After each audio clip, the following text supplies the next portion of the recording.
ಏನು ಮಾತಾಡದೆ ನಿಂತಿದ್ರೆ ಏನರ್ಥ? ತೂ, ನಿಂದು ಒಂದ್ ಜನ್ಮನ, ನೀನು ಒಬ್ಬ ಮನುಷ್ಯನ. ಇನ್ನೊಂದ್ ಮಾತು ನಿನ್ ಬಾಯಿಂದ ಹೊರಗಡೆ ಬಂತು ಅಂದ್ರೆ ನಾನು ಏನ್ ಮಾಡ್ತೀನೋ ನನಗೆ ಗೊತ್ತಿಲ್ಲ.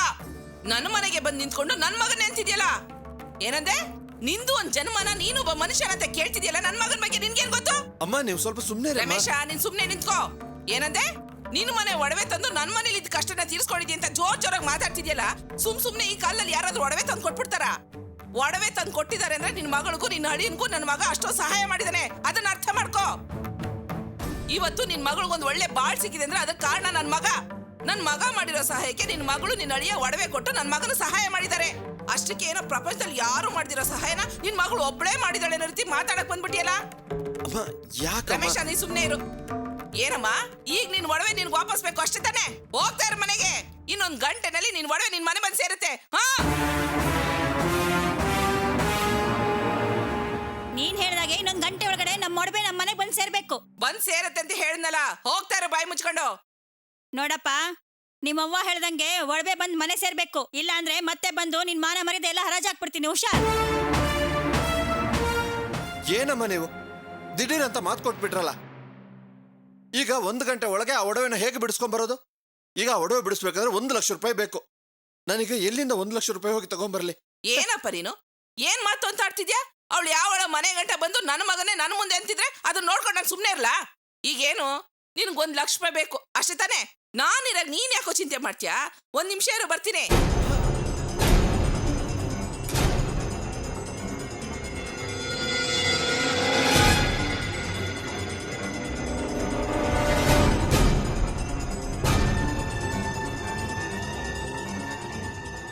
ತಗೋ ಪ್ರವೇಶ, ಇದರಲ್ಲಿ 1 ಲಕ್ಷ ರೂಪಾಯಿ ಇದೆ.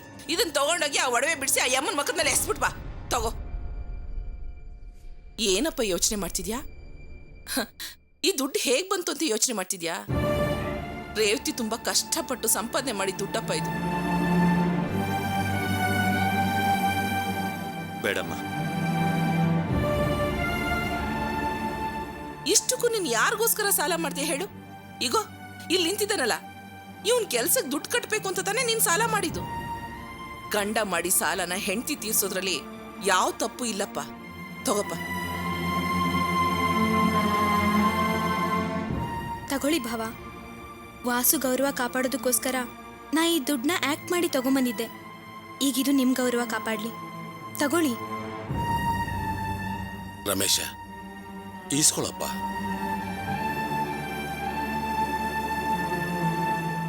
ತಗೋಪ್ಪ, ತಗೋ.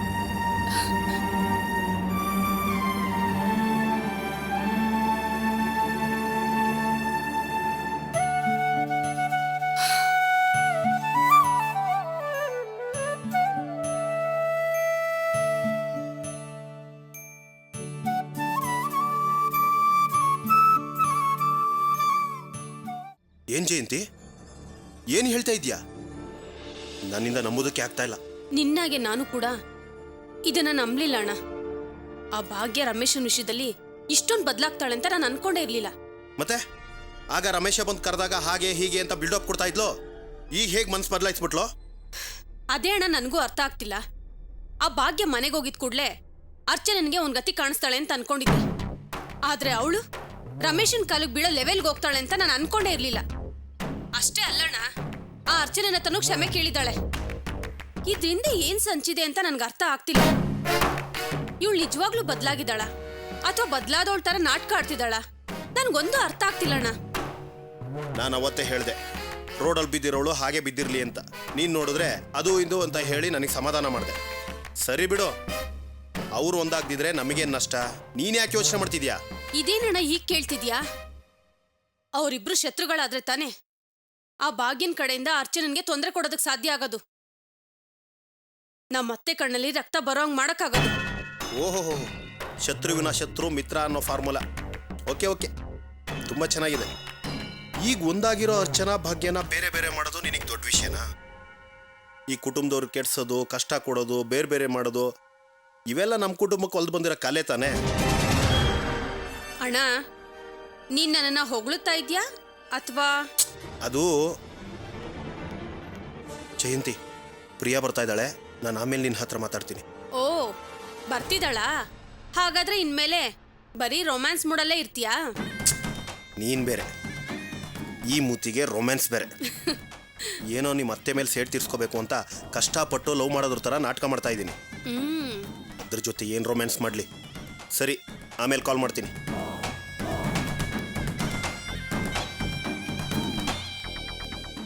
ಹಾಯ್ ದಿನಾ, ತುಂಬ ಹೊತ್ತಿನಿಂದ ವೆಯ್ಟ್ ಮಾಡ್ತಿದ್ರಾ? ಪ್ರಿಯಾ, ಕಾಯಿಸೋದು ಕಾಯೋದು ಇದೆಲ್ಲ ನಿಜವಾದ ಪ್ರೀತಿಯಲ್ಲಿ ಸಿಗೋ ಸುಖ. ಹಾಗಂತ ಹಳೆ ಡೈಲಾಗ್ ಹೇಳ್ತಿದ್ದೀನಿ ಅಂದ್ಕೋಬೇಡ. ಯಾಕೆ ಲೇಟು? ಕಾಲೇಜಿಗೆ ಬಂಕ್ ಮಾಡೋದಂದ್ರೆ ಸುಮ್ಮನೆನಾ? ನನಗಿದೆಲ್ಲ ಅಭ್ಯಾಸ ಇಲ್ಲ. ನಿಮ್ಗೋಸ್ಕರ ಇದನ್ನೆಲ್ಲ ಮಾಡ್ತಿದ್ದೀನಿ. ಹೌದಾ? ಹ್ಮ್. ಹೊರಡು. ಹಾಗಾದ್ರೆ ಹೊರಡು. ಯಾಕೆ ದಿನ ದಿಢೀರಂತ ಕೋಪ ಮಾಡ್ಕೋತೀರಾ? ಮತ್ತಿನ್ನೇನು, ನನ್ನನ್ನು ನೋಡೋದಕ್ಕೆ ಬಂದು ನನಗೆ ಕಾಲೇಜಿಗೆ ಬಂಕ್ ಹೊಡಿಯೋದಕ್ಕೆ ಅಭ್ಯಾಸ ಇಲ್ಲ ಹಾಗೆ ಹೀಗೆ ಅಂತ ಮಾತಾಡಿದ್ರೆ ನನಗೆ ದುಃಖ ಆಗೋದಿಲ್ವಾ? ಸಾರಿ ದಿನ, ಇನ್ಮೇಲೆ ಹೀಗೆಲ್ಲ ಮಾತಾಡೋದಿಲ್ಲ, ಸರಿನಾ? Sorry please. ದಿನ, ಒಂದ್ ಮುಖ್ಯವಾದ ವಿಷಯ. ಏನು? ಸಂತೋಷದ ವಿಷಯ ಹಾಗೆ ದುಃಖದ ವಿಷಯನೂ ಕೂಡ. ಓ, 2 in 1 ಅನ್ನೋ? ಹಾಗೆ ಅನ್ಕೋಬಹುದು. ಸರಿ, ಹೇಳು. ನನ್ ಮದ್ವೆ ವಿಷಯ. ನಿನ್ನೆ ನನ್ ಮದ್ವೆ ಬಗ್ಗೆ ಪ್ರಸ್ತಾಪ ಮಾಡಿದ್ರು. ಅಯ್ಯೋ, ಸಂತೋಷದ ವಿಷಯ. ಏನ್ ದಿಢೀರಂತ? ಅರ್ಚನನ್ ಬಗ್ಗೆ ಕಾವ್ಯನ್ ಬಗ್ಗೆ ಮಾತಾಡ್ಬೇಕಾದ್ರೆ ನಮ್ ಸ್ವಂತದಲ್ಲೇ ಗಂಡ್ ನೋಡ್ಬೇಕು ಅಂತ ಅಪ್ಪ ಹೇಳಿದ್ರು. ನಾನ್ ಇದೇ ಸರಿಯಾದ ಸಮಯ ಅಂತ ಅದ್ಕೆ ಸಂಬಂಧದಲ್ಲೇ ಯಾಕೆ ಗಂಡ್ ನೋಡ್ಬಾರ್ದು ಅಂತ ಹೇಳ್ದೆ. ಕರೆಕ್ಟಾಗಿ ಹೇಳಿದ್ಯಾ. ನಿಮ್ಮನೆಯವ್ರು ಏನಂದ್ರು? ಸಂತೋಷದ ವಿಷಯ ದುಃಖದ ವಿಷಯ ಆಗಿ ಬದ್ಲಾಯ್ತು. ನಮ್ಮಪ್ಪ ಯಾವ್ದಕ್ಕೂ ಕೋಪ ಮಾಡ್ಕೊಳ್ದೆ ಇದ್ದವ್ರು ನಿನಗ್ ಯಾವಾಗ ಮದ್ವೆ ಮಾಡ್ಬೇಕು, ಹೇಗ್ ಮಾಡ್ಬೇಕು ಅಂತ ನನಗ್ ಗೊತ್ತು, ನೀನ್ ಓದೋದ್ರ ಕಡೆ ಮಾತ್ರ ಗಮನ ಹರಿಸು ಅಂತ ಬಾಯಿ ಮುಚ್ಚಿಸ್ಬಿಟ್ರು. ಆಮೇಲೇನು, ನಾನ್ ಸೈಲೆಂಟ್ ಆಗೋದೆ. ನಾನು ದಿನನ್ನೇ ಮದುವೆ ಮಾಡ್ಕೋತೀನಿ ಅಂತ ಹೇಳ್ಬೇಕಿತ್ತು. ಅಯ್ಯಯ್ಯೋ, ಅದ್ಕೆ ಸಂಬಂಧದಲ್ಲೇ ಗಂಡ್ ನೋಡಿ ಅಂತ ಹೇಳಿದ ತಕ್ಷಣನೇ ಅಪ್ಪ ಅಷ್ಟೊಂದು ಕೋಪ ಮಾಡ್ಕೊಂಡ್ರು. ಅಣ್ಣ ಅಂತೂ ಅದ್ಕೆ ವಿಷಯ ಹೇಳಿದ್ರೆ ಸಾಕು ಕೂಗ್ ಆಡ್ತಾನೆ ಇರ್ತಾನೆ. ನಾನೇನ್ ಮಾಡ್ಲಿ? ಹಾಗಾದ್ರೆ ನಾವಿಬ್ರು ಒಬ್ರಿಗೊಬ್ರು ಮೀಟ್ ಮಾಡೋದು, ಮಾತಾಡೋದು, ಸುತ್ತಾಡೋದು ಇದೆಲ್ಲ ವೇಸ್ಟಾ? ಯಾಕೆ ದಿನ ನೆಗೆಟಿವ್ ಆಗಿ ಮಾತಾಡ್ತೀರಾ? ನೋಡಿ, ನನಗ್ ಮತ್ತೆ ಇನ್ನೊಂದ್ಸಲ ಚಾನ್ಸ್ ಸಿಕ್ಕೇ ಸಿಗುತ್ತೆ. ಆಗ ನೇರವಾಗಿ ಮಾತಾಡಿ ನನ್ ಕೆಲ್ಸ ಸಾಧಿಸ್ಕೋತೀನಿ. ಆಗ ಕೋಪ ಮಾಡ್ಕೊಳಲ್ವಾ? ಕೋಪ ಮಾಡ್ಕೋತಾರೆ, ಆದ್ರೆ ಈಗ ಕೋಪ ಮಾಡ್ಕೊಂಡಷ್ಟು ಆಗ ಕೋಪ ಮಾಡ್ಕೊಳ್ಳೋದಿಲ್ಲ. ಹೇಗಾದ್ರೂ ಮಾತಾಡಿ ನಾನು ಅವ್ರ ಮನ್ಸ್ಲ ಬದಲಾಯಿಸ್ತೀನಿ. ಖಂಡಿತ ದಿನ, ನನ್ನ ನಂಬಿ.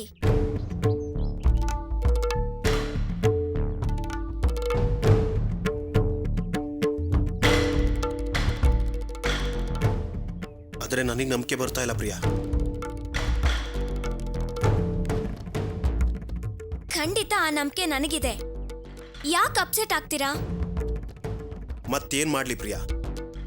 ಜಯಂತಿ ಬಗ್ಗೆನೋ ನಮ್ಮ ಕುಟುಂಬದವ್ರ ಬಗ್ಗೆನೋ ಮಾತಾಡಿದ್ರೆ ಸಾಕು, ನಿಮ್ಮ ಮನೆಯವರು ಟೆನ್ಷನ್ ಮಾಡ್ಕೋತಾರೆ. ನೀನು ಒಂದಲ್ಲ ಅಂತ 2 ಸಲ ಹೇಳಿದ್ಯಾ. ನೀನು ಎಷ್ಟು ಸಲ ಹೇಳಿದ್ರೂ ನಿಮ್ಮ ಮನೆಯವರು ಒಪ್ಕೋತಾರೇನೋ ನಂಬಿಕೆ ನನಗಿಲ್ಲ. ಅದು ಸಾಧ್ಯನೂ ಇಲ್ಲ.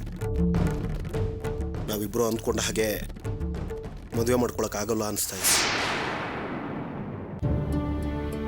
ಬೇಡ ಪ್ರಿಯಾ, ನಾವಿನ್ಮೇಲೆ ಮೀಟ್ ಮಾಡಿ ಮನಸ್ಸಲ್ಲಿ ಏನೇನೋ ಆಸೆ ಬೆಳೆಸ್ಕೊಳ್ಳೋದು ಬೇಡ. ಇದಕ್ಕೆ ನಾನು ಆರಂಭದಲ್ಲಿ ಹೇಳಿದ್ದು ನನ್ನ ಯೋಗ್ಯತೆಗೆ ನೀನು ಸ್ವಲ್ಪ ಜಾಸ್ತಿ ಅಂತ. ನೀನೇ ನನಗೆ ಸಮಾಧಾನ ಮಾಡಿ ಹೊಗಳಿ ಐ ಲವ್ ಯು ಅಂತ ಹೇಳಿದ್ದು. Okay, past is past. ಇದನ್ನಿಷ್ಟಕ್ಕೆ ಬಿಟ್ಬಿಡೋಣ. ನಡೆದಿದ್ದೆಲ್ಲನೂ ಮರ್ತು ಬಿಡೋಣ. ನಡೀದೇ ಇರೋದನ್ನೆಲ್ಲ ನಡೆಯುತ್ತೆ ಅಂತ ಕನಸ್ಕೊಂಡು ಆಮೇಲೆ ನೋವು ಪಡೋದು ಬೇಡ. ನಿಮ್ಮ ಮನೆಯವ್ರು ಹೇಳೋ ಹಾಗೆ ಒಳ್ಳೆ ಹುಡುಗನ ಮದುವೆ ಮಾಡಿಕೊಂಡು ಸಂತೋಷವಾಗಿರು. ನಾನು ಬರ್ತೀನಿ. ದಿನ ದಿನ ನಿಂತ್ಕೊಳ್ಳಿ. ದಿನ ನಿಂತ್ಕೊಳ್ಳಿ. ಯಾಕೆ ಈ ರೀತಿ ಕೋಪ ಮಾಡ್ಕೋತಿದ್ದೀರಾ? ನಡೆದಿದ್ದನ್ನೆಲ್ಲ ಮರ್ತು ಬಿಡೋಣ ಅಂತ ಎಷ್ಟು ಸಾಧಾರಣವಾಗಿ ಹೇಳ್ತಿದ್ದೀರಾ? ನಾವು ಹೊಂದ್ಕೊಂಡಿದ್ದು ನಡೆಯಲ್ಲ ಅಂತ ಗೊತ್ತಾದ್ಮೇಲೂ ಇನ್ನೇನು ಮಾಡಲಿ ಪ್ರಿಯಾ? ನಡೆಯಲ್ಲ ಅಂತ ನೀವೇ ನಿರ್ಧಾರ ಮಾಡಿದ್ರೆ ಹೇಗೆ? ನಡೆಯುತ್ತೆ ದಿನ. ಹೇಗೆ? ಖಂಡಿತವಾಗ್ಲೂ ನಡೆಯುತ್ತೆ. ಪ್ರಿಯಾ, ನಿಮ್ಮ ಮನೆಯವ್ರು ಯಾರೂ ನನ್ನ ಒಪ್ಕೊಳ್ಳೋದಿಲ್ಲ. ಮತ್ತೆ ಹೇಗೆ ನಡೆಯುತ್ತೆ? ಸರಿ, ಹಾಗಾದ್ರೆ ಒಂದು ಕೆಲಸ ಮಾಡೋಣ. ನೀನೀಗ ನನ್ನ ಮೇಲೆ ನಂಬಿಕೆ ಇದ್ರೆ ನಿಮ್ಮ ಮನೆಯವ್ರ ಒಪ್ಪಿಗೆ ಕಾಯ್ದೆ ನಾಳೆನೇ ಮನೆ ಬಿಟ್ಟು ಆಮೇಲೆ ಧರ್ಮಸ್ಥಳಕ್ಕೆ ಹೋಗಿ ನಾವಿಬ್ರು ಮದುವೆ ಮಾಡ್ಕೊಳ್ಳೋಣ. ಸುಖವಾಗಿ ಸಂಸಾರ ಮಾಡೋಣ. ಏನ್ ದಿನ ಇದು ದಿಢೀರ್ ಅಂತ ಇಂಥ ನಿರ್ಧಾರ ತಗೊಂಡ್ರೆ ಹೇಗೆ? ನಾನ್ ನಾಳೆನೆ ಮನೆ ಬಿಟ್ಟು ಹೇಗ್ ಬರ್ಲಿ? ಸರಿ, ಹಾಗಾದ್ರೆ ನಾಳೆ ಬೇಡ, ನಾಡಿದ್ದು, ಒಂದು ವಾರ ಬಿಟ್ಟು, ಒಂದು ತಿಂಗಳು ಬಿಟ್ಟು. ಸರಿ, ಹಾಗಾದ್ರೆ ಯಾವಾಗ ಅಂತ ನೀನೇ ಹೇಳು. ನೋಡ್ ಪ್ರಿಯಾ, ನೀನ್ ಮನೆ ಬಿಟ್ಟು ಬಂದ್ರೇನೆ ನಮ್ಮ ಮದುವೆ ನಡೆಯೋದಕ್ಕೆ ಸಾಧ್ಯ. ನಿಮ್ಮ ಮನೆಯವ್ರ ಒಪ್ಪಿಗೆ ಕಾಯ್ಕೊಂಡು ಕೂತ್ಕೊಂಡ್ರೆ ನಮ್ಮ ಮದುವೆ ಖಂಡಿತವಾಗೂ ನಡೆಯಲ್ಲ.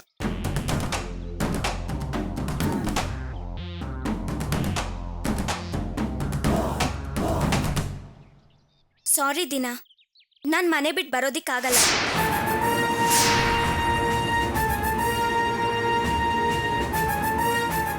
ಯಾಕೆ ಪ್ರಿಯಾ? ಆಗಲ್ಲ ಅಂತ ಹೇಳ್ತಿದ್ದೀನಲ್ಲ. ಅದೇ ಯಾಕೆ ಎಂದೆ? ಈಗಾಗ್ಲೇ ನಮ್ಮ ಅಕ್ಕಂದಿರ್ ವಿಷಯದಲ್ಲಿ ನಮ್ಮಮ್ಮ ತುಂಬಾ ನೊಂದು ಹೋಗಿದ್ದಾರೆ. ಇಂಥ ಪರಿಸ್ಥಿತಿಲಿ ನಾನ್ ನಿಮ್ಮನ್ ಲವ್ ಮಾಡ್ತಿದ್ದೀನಿ ಅನ್ನೋ ವಿಷಯ ಗೊತ್ತಾದ್ರೆ ನಮ್ಮಮ್ಮನ್ ಜೀವಕ್ಕೆ ಅಪಾಯ ಆಗತ್ತೆ. ನಮ್ಮಮ್ಮಂಗೆ ನಮ್ಮ ಮನೆಯವ್ರಿಗೆ ಈ ವಿಷಯನ ನಿಧಾನವಾಗಿ ಹೇಳಿ ಅವ್ರನ್ನ ಒಪ್ಪಿಸ್ತೀನಿ. ಆಮೇಲೆ ನಾವಿಬ್ರು ಮದ್ವೆ ಆಗೋಣ. ನಾನು ಹೇಳೋದನ್ನ ಅರ್ಥ ಮಾಡ್ಕೊಳ್ಳಿದ್ದೀನ, ಪ್ಲೀಸ್.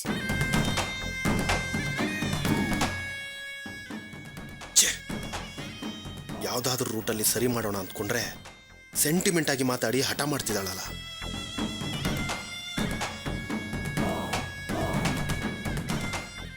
ನಮ್ಮ ಮನೆಯವ್ರು ಒಪ್ಕೊಳ್ಳೋದಿಕ್ಕೆ ಸ್ವಲ್ಪ ಲೇಟ್ ಆಗತ್ತೆ, ಆಗ್ಲಿ. ನಾವಿಬ್ರು ಕಾಯ್ತಿದೀವಿ ಅಂತ ಗೊತ್ತಾದ್ರೆ ಖಂಡಿತವಾಗ್ಲೂ ಒಪ್ಕೋತಾರೆ. ಕಾಯ್ಬೇಕು. ಕಾಯೋದು ಕಾಯಿಸೋದು ಲವಲ್ಲಿರೋ ಸುಖ ತಾನೆ. ಯಾಕ್ ದಿನ ಮೌನವಾಗಿದ್ದೀರಾ? ನನ್ ಮೇಲೆ ಇನ್ನೂ ಕೋಪ ಹೋಗಿಲ್ವಾ? ಇಲ್ಲ ಪ್ರಿಯಾ, ಯೋಚನೆ ಮಾಡಿ ನೋಡ್ದೆ, ನೀನ್ ಹೇಳ್ತಿರದೆ ಸರಿ ಅನಿಸ್ತು. ಸರಿ, ಬನ್ನಿ ಕೂತ್ಕೊಳ್ಳೋಣ.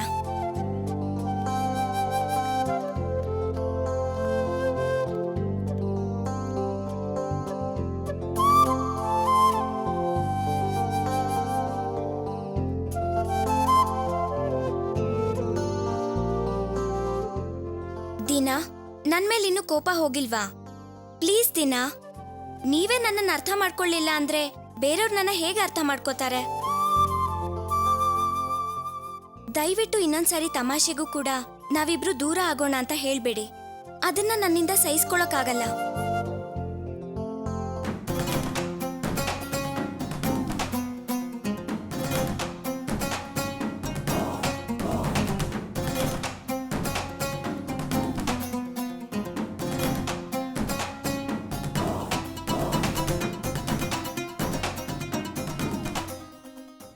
ಪ್ರಿಯಾ, ಯಾಕ್ ದಿನ? ನಾನ್ ನಿಮ್ ಹೆಗಲ್ ಮೇಲೆ ಮಲ್ಕೋಬಾರ್ದಾ? ನನ್ಗ ಹಕ್ಕಿಲ್ವಾ? ಹಾಗಲ್ಲ ಪ್ರಿಯಾ, ಪಬ್ಲಿಕ್ ಪ್ಲೇಸು. ಇದೇ ದಿನ, ಈ ನಿಮ್ ಒಳ್ಳೆ ಗುಣಕ್ಕೆ ನಾನ್ ನಿಮ್ ಹಿಂದೆ ಬಂದಿದ್ದು.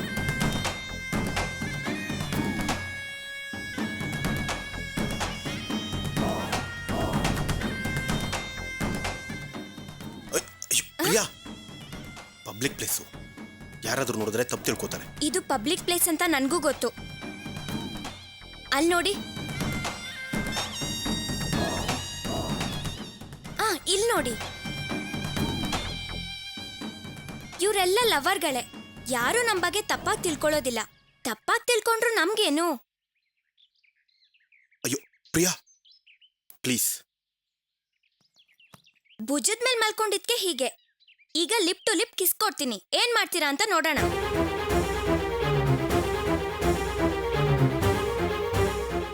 ಆಹಾ, ನಡೆಸಿ ನಡೆಸಿ. ಹಾಸ್ಪಿಟ್ಲ್ ಹತ್ರನೇ ಹೇಳ್ದೆ, ಇವ್ರು ಶುರು ಮಾಡ್ತಾರೆ ಅನ್ಕೊಂಡ್ರೆ ನೀವೇ ಶುರು ಮಾಡ್ಕೊಂಬಿಟ್ರಾ? ಹಾ, ಎಂಜಾಯ್ ಎಂಜಾಯ್.